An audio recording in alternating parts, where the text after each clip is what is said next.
sa'yo. Para sa'yo, paano mo maipapakita na ang kapansanan ay hindi kakulangan? Ulitin ko. Para sa'yo, paano mo maipapakita na ang kapansanan ay hindi kakulangan? Maraming salamat sa iyong katulungan. Ipapakita ko na ang aking talento sa bawat tao ng mga person with disability at ang Lord na tao naman ay hindi na makatulanan sa ibang tao kahit sa pamangyaran ayon sa pinigyan ng Diyos at oras ng pagmamahal ng bawat isa. And I thank you. Thank you. And then number 2, Aki and Patina from Sundance.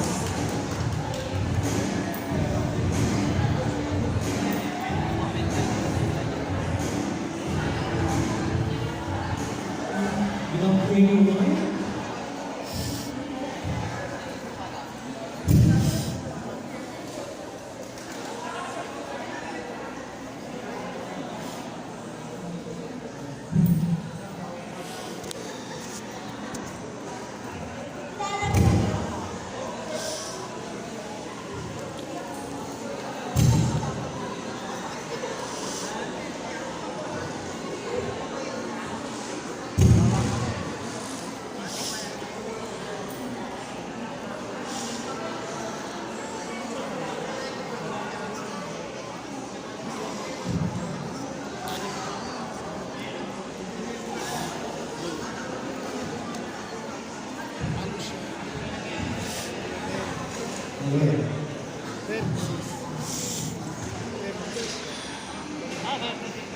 Hello, good afternoon. How are you? I'm fine. Okay, so this is my question.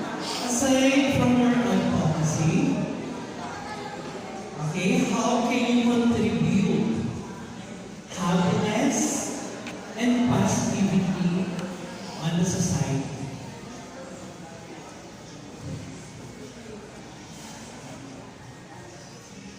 Okay, once again, aside from your advocacy, how can you contribute happiness and positivity on your society?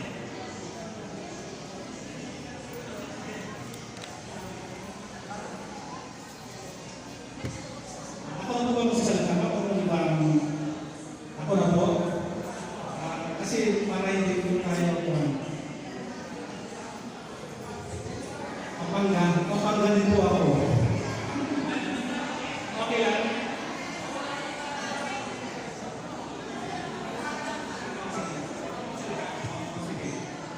Okay, I can answer another question.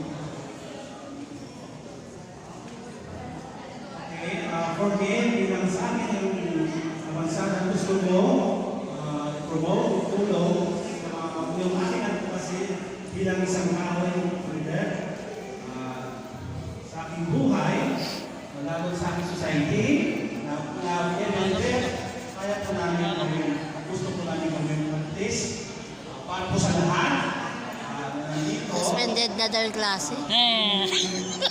Mag-inspire po tayo sa bawat isa. So please, love and support us. Yun lang po. I thank you.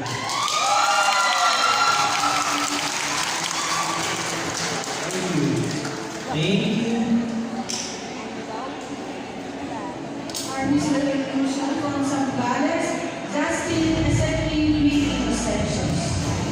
Okay, so good afternoon, Dustin. Okay, so simple question. How can you spread love, okay, despite your situation?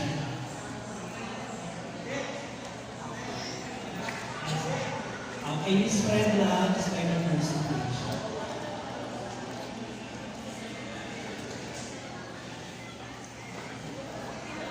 You can answer now. So showing love o God's love para po sa atin, ang pagmamahal ko ay bawat sa isa ay bigay ko sa atin ng Diyos, lalo na po sa ating paligid, para po sa akin, yung makatulong po ako sa mga tao, makatulong po ako sa kanila, lalo na po sa kapwa ko yan. Yun po parang tulong po sa akin. Yun po ang binigay sa akin ng Panginoon ng mahal, yung sa simula, kaya masaya po ako. Yun naman po, I thank you. Okay, thank you very much. Our next candidate from Lavabo, Christine Joy Amparo.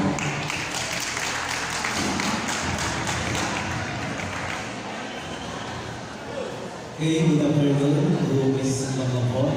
Ito yung question para sa iyo. Anong pamamaraan ang gagawin mo para maisulong ang karapatan ng mga taong may kapansanan? I choose to stand up for myself no? Kasi kapag may kapansanan po tayo, it's better to just accept it kasi yun po yung binigay ni Lord sa atin. We should all believe in ourselves kasi ano po, yun po yung binigay sa atin na we're all equal. Tsaka, may kapansanan man o wala, that doesn't mean we are unable to do anything we want. We should all have hope for ourselves. Thank you.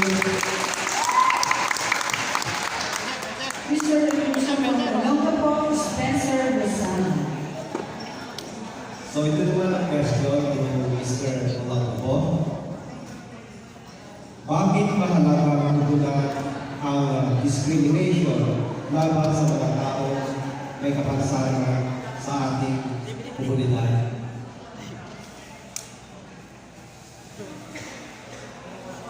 So ito po, bakit mahalaga tugunan ang discrimination laban sa mga taong may kapansanan sa ating komunidad?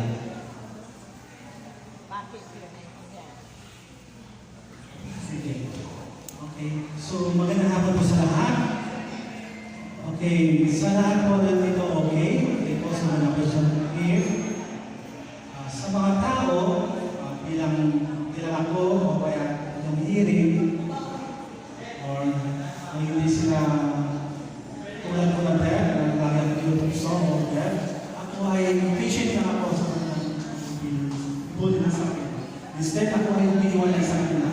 So, iniintindi ko sila. So sad, dahil ganun po sila. So, yun lamang po. Thank you.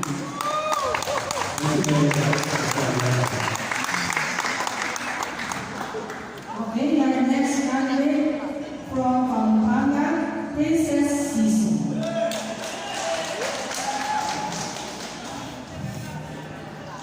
Okay? Yan, good afternoon. So ito yung tanong ko, no? What is the... Okay. Okay, ready na po? Okay. What is the biggest challenge you have overcome? And how did you do it?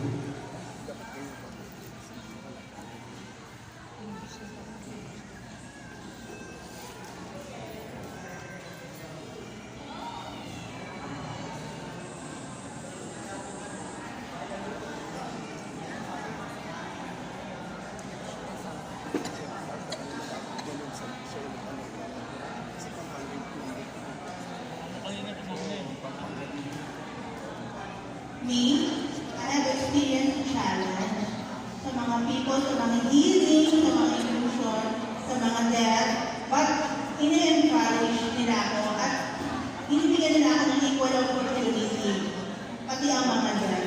Thank you. Okay, thank you. Our Mr. Wilson from province of Pampanga, Prince Andre T. Orlando. Okay, good afternoon. My advocacy as an adult egoism would be employment for everyone. Please give us a chance by looking on our abilities, not on our disabilities. Thank you!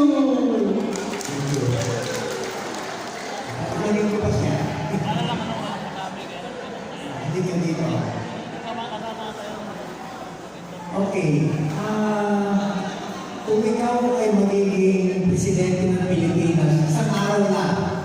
Opo. Anong pagbabago ang gagawin mo? Sa ano po?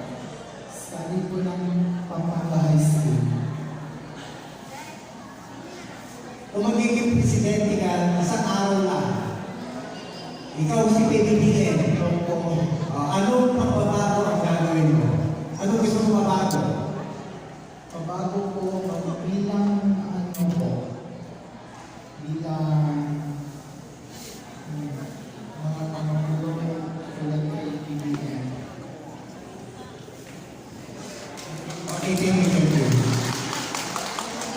And not at the least is Miss Angela Serrano from Tarlac Province. Sige, ako na rin ang matatanong.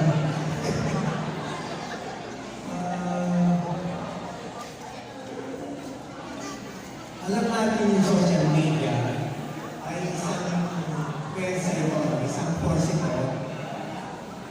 Ngayon, ito bang social media na ito ay nakabubuti o nagsasama sa iyo at bakit? Magandang araw po sa ating lahat.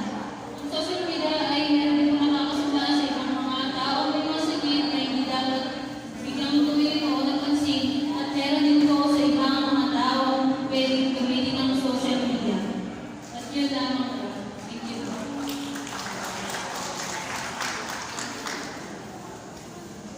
Thank you so much, Ms. Angelo Serrano of Tarlac Province. So, you may take your seat to go sa baba.